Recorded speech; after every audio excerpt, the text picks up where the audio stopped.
Tout le monde va le prendre pour un fou, les gars. Mais pour moi, quand Eric Chell il dit qu'il rêve d'entraîner le Real Madrid, c'est pas complètement une dinguerie. Je vous le dis, les gars. À partir du moment où Arbeloa, tu vois qu'actuellement il entraîne le Real Madrid, tout est possible, les gars. Tout est possible.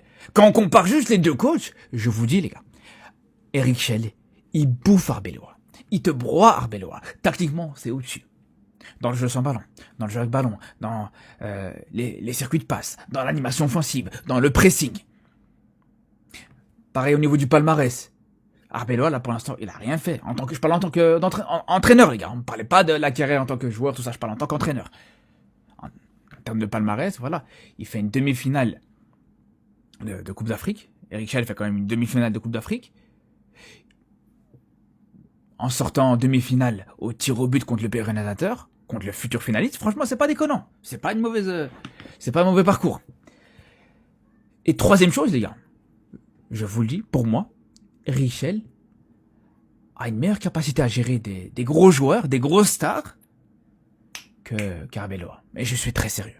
Les gars. On voit cette capacité à gérer des Lookman, des Osimhen, il le fait très très bien. Des Ndidi, surtout Iwobi, il le fait très très bien.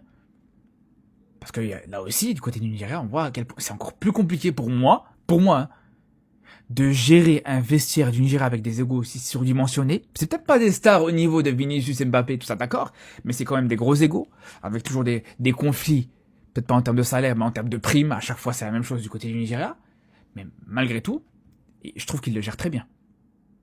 C'est pour ça que pour moi, c'est pas déconnant d'entendre qu'il rêve d'entraîner le Real Madrid aujourd'hui. T'as des coachs qui ont entraîné ces clubs-là, qui sont des peintres, les gars. Je vous dis, il n'y a pas que des grands coachs qui sont passés par le Barça ou le Real.